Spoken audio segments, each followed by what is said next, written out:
With the full NBA schedule being released, all the outlets have come out with their predictions of win and loss totals for each team in the NBA. But on today's episode, I'm going to talk about what would need to happen for the Chicago Bulls to actually exceed the predictions of 30 wins for this team next season. We're going to get a little bit of that, plus more, and the mailbag right after this. You are now tuned in to Chicago Bulls Central, your number one place for all Chicago Bulls news and content.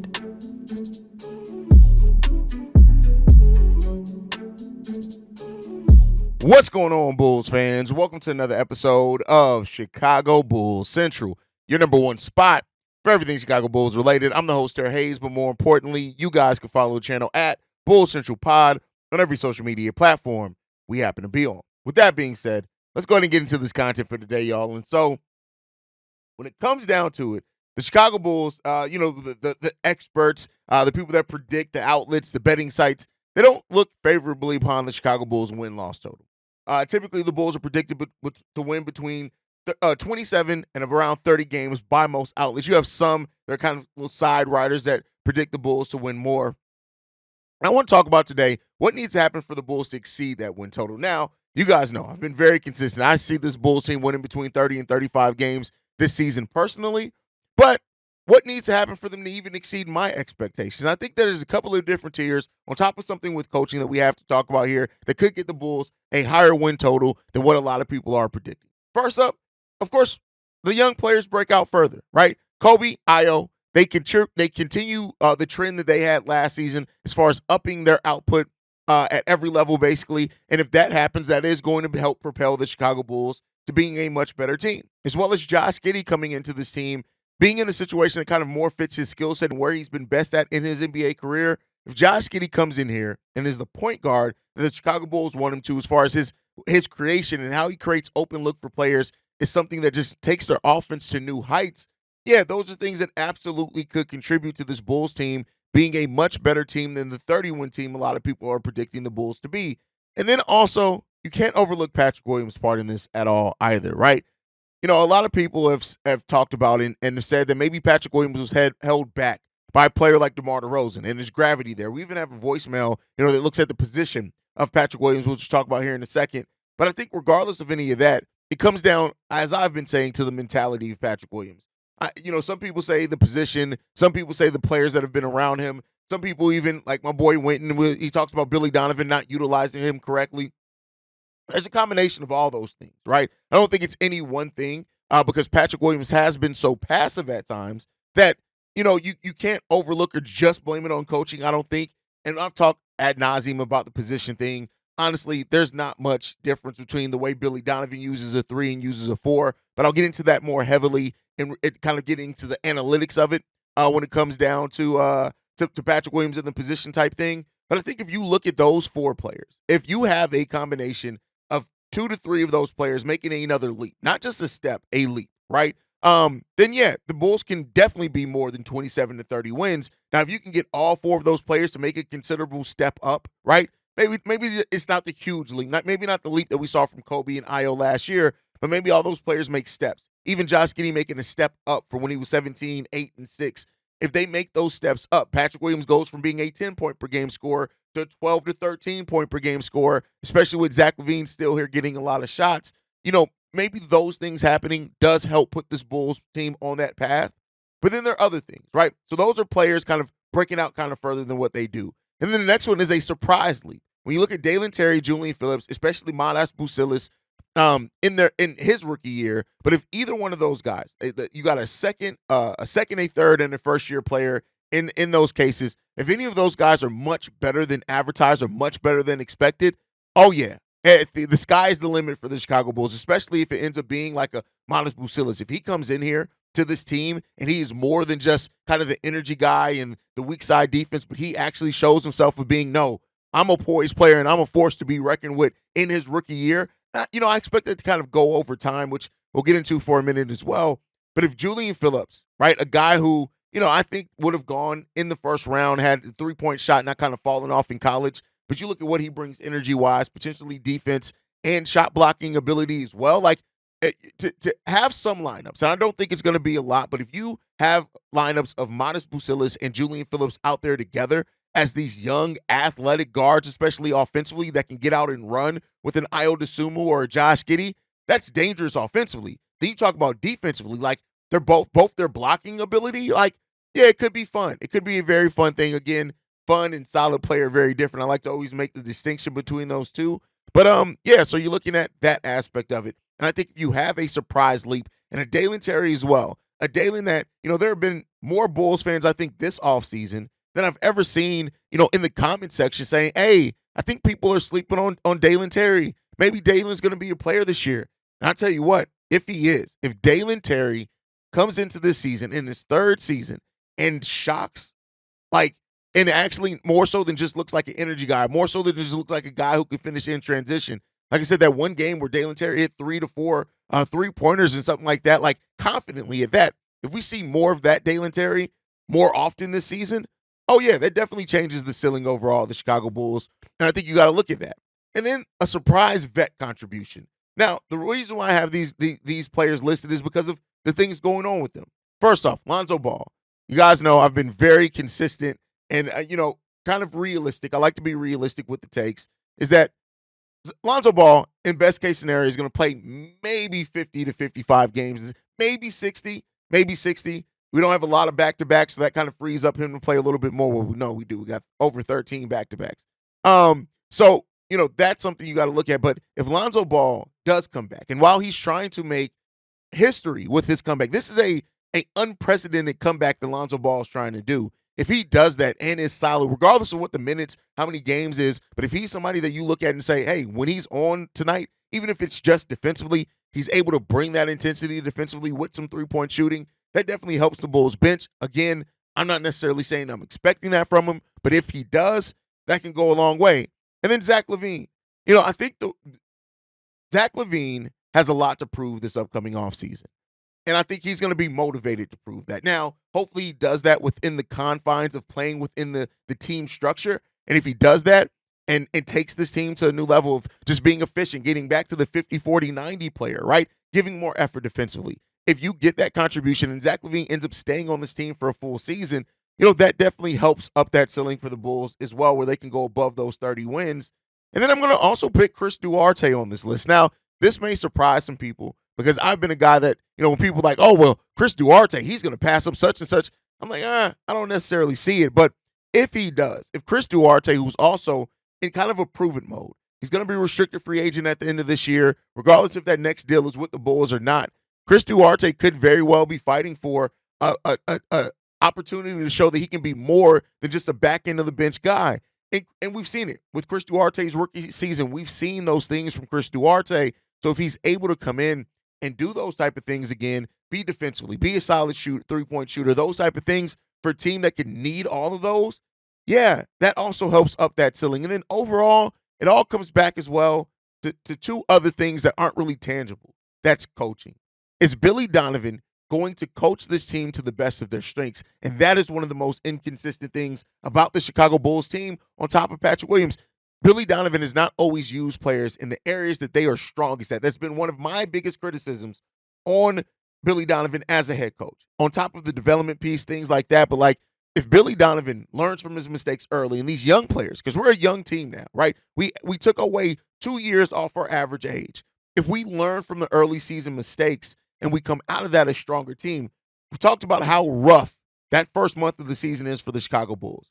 9 out of their first 13 games are against playoff teams from last year, and most of those teams are slated to be playoff teams again this year.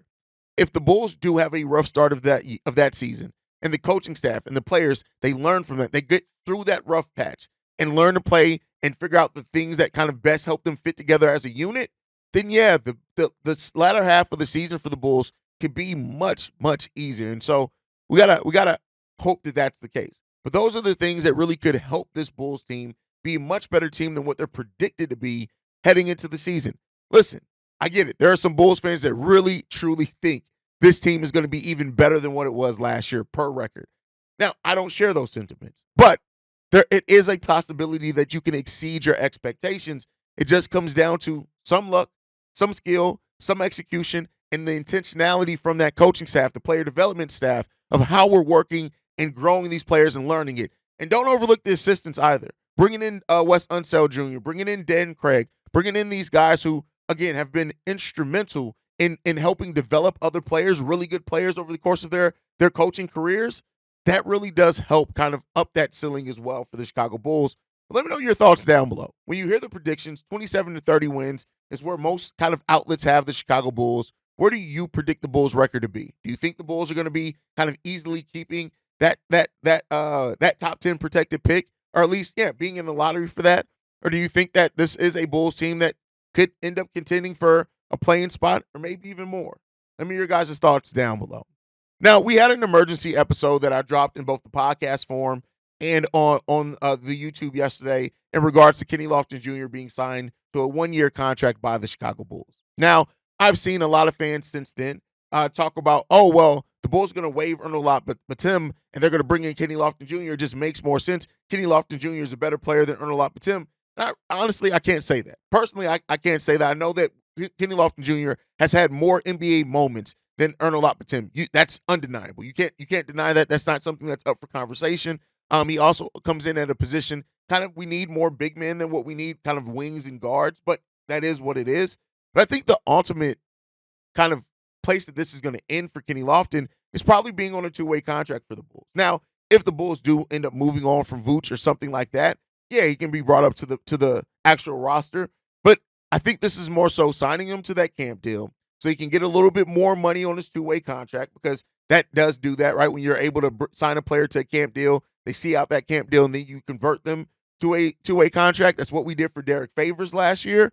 You get a little bit more money. And I think that that's ultimately what the Bulls are going to do.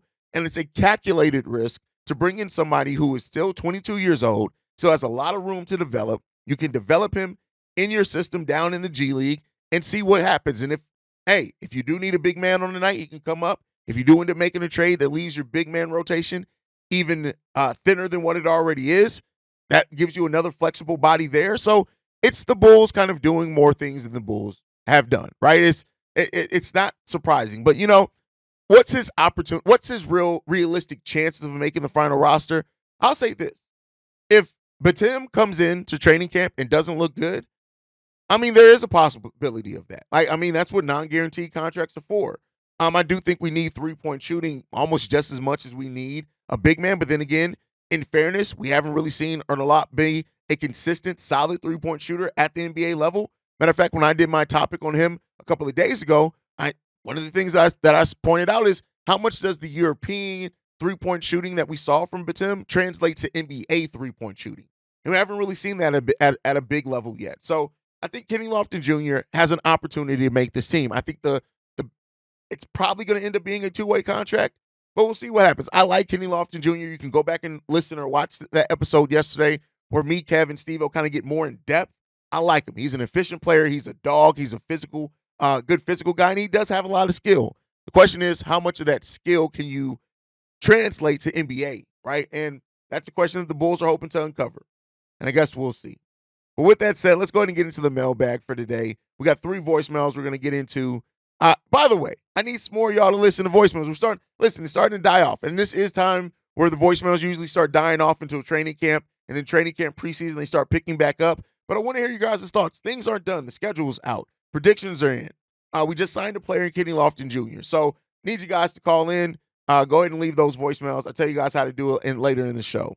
But with that said, and first-time voicemail callers, listen, I know you guys hear a lot of the same guys, but I want to hear from new guys. This podcast has grown exponentially in just the last 3 months, right? We're a little over 30 subs away from 20K. And on the podcast side, I think we're at almost 10,000 subscribers on the podcast side. So make sure you guys stay in tune with this, man. I want to hear from you guys. This is a community. This isn't just Hayes yapping, right? So because of that, this platform is as much yours as it is mine. So if you're a first-time caller, if you've been thinking about calling and leaving a voicemail, leave the voicemail. The number to do so, 773-270-2799. I want to hear from more first-time callers between now and next mailbag, which is Sunday, but then next mailbag weekend as well. I want to hear from more first-time people. But with that said, let's go ahead and get into this. This first voicemail, this one's from Reginald. Hey, this is Reginald from Columbus, Georgia. Just got done listening to your take on the possibility of Billy Donovan being fired. And I got to say, I really hope that's the case. I'm sure Billy Donovan is considered a good coach around the league, but I think we could all agree that he's not a championship coach. He's not even someone who can get his team into the championship. And it's just too many times we as fans who have nowhere near as much knowledge about the game as someone like Billy Donovan has been able to point out his failures, point out the flaws in his game plans, or see the obvious mistakes that was made that shouldn't have been made to begin with. And while I understand that he is a decent average NBA coach, if you're a fan of a team that wants them to win a championship, Billy Donovan isn't the coach to get them there. So, while I'm grateful he's no longer going to be on the Bulls, I don't want him, just disappear forever or something like that. If another team wants him, I can see them making an effort to go out and get him. But as a Bulls fan, it's about time. And hopefully, Billy Donovan leaving is what convinces Zach to stay. And I know Zach still has time with the front office.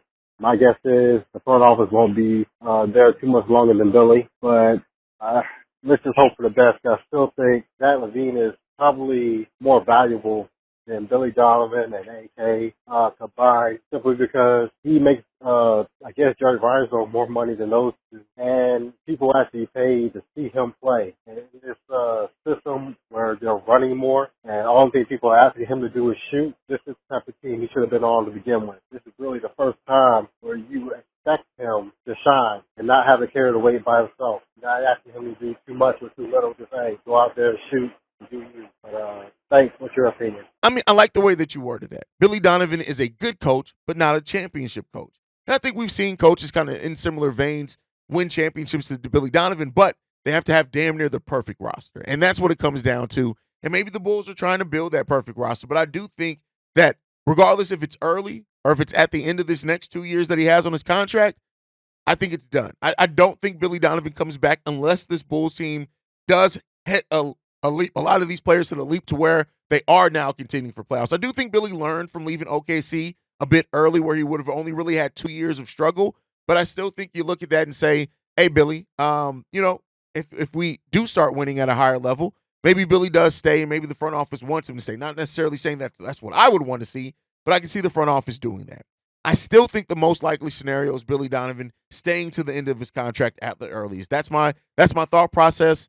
I get what you're saying on, hey, if Billy Donovan leaves, Zach LaVine stays. I don't even think that that's the case anymore. I think that this team will move Zach LaVine the moment they get an offer that they really like. And they feel like they're not at a deficit of, as far as not of talent, you're never going to get the same talent back, but as far as not having to give up a draft pick to move on from a Zach LaVine. I think that's the thing that you're looking for. And as far as you saying it jumpstarts the timeline of the front office, I don't think so. Maybe Mark Eversley, but we've seen people who usually have AK's job, they're there for 10 to 15 years. And that's just how the Bulls operate. And, he's been at that job now 5 years, I think we're going on, if I'm not mistaken, with AK.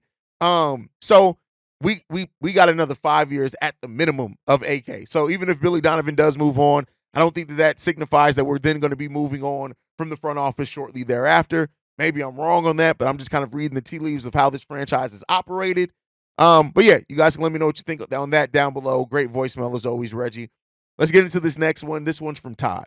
Hey, what's good, bro? It is Todd, man. I'm calling after your most recent update about the potential head coaching options if and when Billy does get out of here. So I got one I want to throw into the mix that I really like for a number of reasons, and I was thinking about this before this news. So and it wasn't exactly about him being a head coach, but I want to throw Rajon Rondo into the conversation. I was thinking about him in the perspective of Josh Giddey, comparing their first 3-year stats and how I feel like Josh Giddey should be aiming to replicate the career, obviously, of Rajon Rondo. Being that he is not projected to be the best shooter we've ever seen, obviously, but he can potentially increase his defensive stats to meet what we saw with Rondo. Now there's an opportunity to potentially get Rondo as our future head coach. He obviously is one of the greatest basketball IQs that we've seen in the last 20 years. He's a multiple champion with the Celtics and the Lakers. He has respect around the league, and he's young, 37 years old. Couple off the court issues we know about, but that seemed to be squashed. And obviously, Josh Giddey has something similar. So my thinking is if Josh is our future point guard, could Rondo be a good coach mentor for him, as well as the way he related to our young guys when he was with the Bulls? All right, that's my thought. Pick it apart. Let me know what you think. We'll talk later. Listen, I get what you're getting at, and I get the framework of what you're saying, right? But here's the thing. I don't need Josh Giddey to replicate Rajon Rondo. He's not Rondo. He's not the defensive specimen that Rondo is. I think he does have the basketball IQ of Rondo, but they have very different offensive skill sets. Josh Giddey is a way better offensive player than Rondo, unless we're talking about playoff. Playoff Rondo's different. So there it goes. And as far as Rajon Rondo coaching, here's the thing, right? I have no problem with Rajon Rondo coming on as assistant coach, but throwing him right in there as a head coach just because he was a smart player and connected to young players is not something that I'd be willing to do. Now, if he comes in and interviews, great, okay, cool. I guess we can convince ourselves. But I would like to see Rondo, like, for example, I would if they would have added Rondo to Billy Donovan's coaching staff this offseason, and then we would have had 2 years of Billy Donovan, figuring out his contract, and then Rondo could take over. Yeah, I don't typically like throwing a player because they were a smart player right into head coaching. Like Jason Kidd didn't thrive in his first job as a head coach. Luke Walton didn't thrive even though he stepped in. Like he didn't thrive in his first job as a head coach, right? Like we were having Chauncey Billups definitely hasn't looked great yet. But then again, that roster sucks as well. So I'm not necessarily blaming that all on Chauncey. So like I don't just don't want to be that first experiment. Now I'm fine going with a younger coach, but more so somebody who's either been an assistant like Chris Quinn that I pulled up, or somebody who's been a really good head coach at a collegiate level, but is still fairly young, like a Shaka Smart. But I've seen a lot of people bring up Rajon Rondo, and I understand the whys, right? Like it's not something that I don't understand why people bring up, but it is something that I'm just like, I don't know if I want to give it, I don't know if I want to experiment that much, right?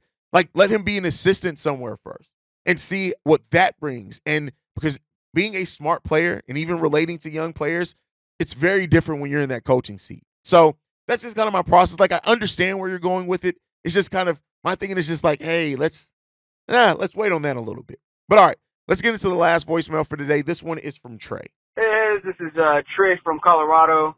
Yeah, man, I agree with everything you've been chatting about the Bulls. One major concern that I wanted to bring up, and I wanted to ask how you felt about this too, is what position do you truly believe Patrick Williams should be playing? Because I believe Patrick Williams is supposed to be a 3 guard. And it might just be me, I'm not looking up any, stats or this is purely, eye test. I see Patrick Williams only being a 3 guard because he doesn't get rebounds. And that's not a bad thing because he plays excellent defense, which is, I think he's a starting level player right now. I think the Bulls value him way more than we think. But I just don't want to see him at the 4 because since he doesn't get rebounds, putting him at the 4 just places us at a disadvantage. And I believe that as long as we have Patrick Williams at the 4, we are never going to be a good tier team.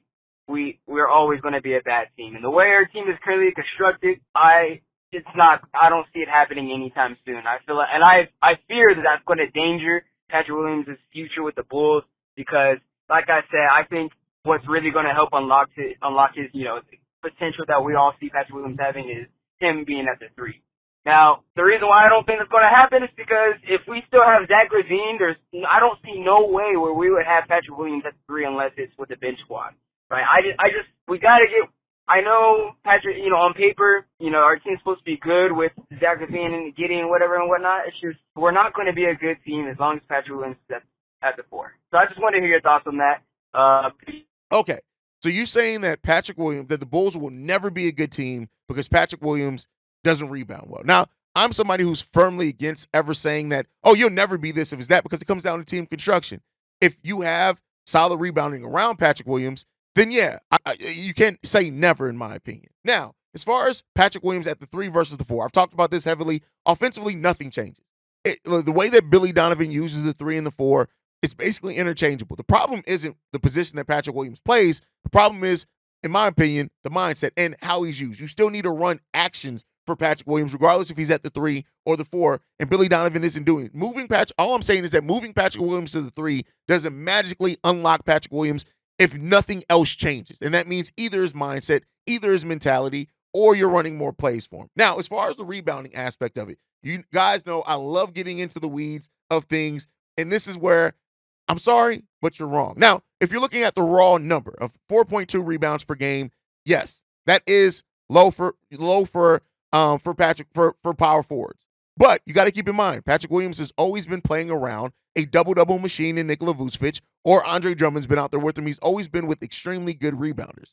And when you look at Patrick Williams' rebound rate, this is where things get a little bit more tricky at. Patrick Williams has a better rebound rate than Jonathan Kuminga. He has a better rebounding rate than Kevon Looney. Has a better rebounding rate of P.J. Washington. He even has a better rebounding rate than Zion Williamson. The problem isn't necessarily, and especially not defensively. Defensive rebounding, Patrick Williams is actually in the 85th percentile in defensive rebounding efficiency. And so that means our percentage. That means that when he's out there on the court, he's getting the same amount of rebounds as typical power forwards and more than a lot of them. So that's not the issue. When you look at offensively, that's where it starts lacking at. Now, this can be a combination between his own passive nature or the fact that in Billy Donovan's offense, he kind of stays out there in the corner at the 3. But his offensive rebound rate, it's in the 47th percentile. That's not good, right? So that's what you have to look at. Again, and that's kind of the harder thing to kind of analyze, and that's what I hope I bring here kind of more consistently, is that it's about also how you're used, right? Like I said, Patrick Williams has a better rebounding rate than Kelly Olynyk, has a better rebounding rate than Zach Collins, he has a better rebounding rate than Jalen Smith, who I don't think anybody's going to deny is a power forward or center. So the rebounding aspect comes down to how you're used and also some of the mentality, and I think that's where you see a big part of it playing into with Patrick Williams as well. Yes, he needs to be better. Yes, he needs to be more aggressive. That's constantly one of my criticisms about Patrick Williams. But I don't think that something magically changes for Patrick Williams moving from the 3 to the 4. Now, I'm also going to say that if Manas Busilis ends up putting on the size that we need, or that we think he's going to end up putting on over time, if you move back Patrick Williams to the 3, I'm not adverse to moving Patrick Williams to the 3 either. It's just that for people that think that all of a sudden moving P. Will to the 3 is just going to change his game in totality, it's really not. And, it comes down again to what does he bring mentality-wise? And how is he utilized in the scheme? So that's what we'll see, and hopefully we see much better for Patrick Williams where he eliminates some of those questions because like I've said before, dog's behind him, but a ready to take his spot. But all right, y'all, make sure you guys are following the show at Bull Central Pod. You can send us any feedback, questions, comments, concerns, bullcentralpod@gmail.com. Lastly, if you want to leave a text message and our voicemail for the mailbag, the number to do so, 773-270-2799. We're the number one spot for everything Chicago Bulls related, but that's thanks to you guys. And like I like to end every episode on, go Bulls. Love you guys. See red if you can, y'all. Peace. This has been a presentation of the Break Media.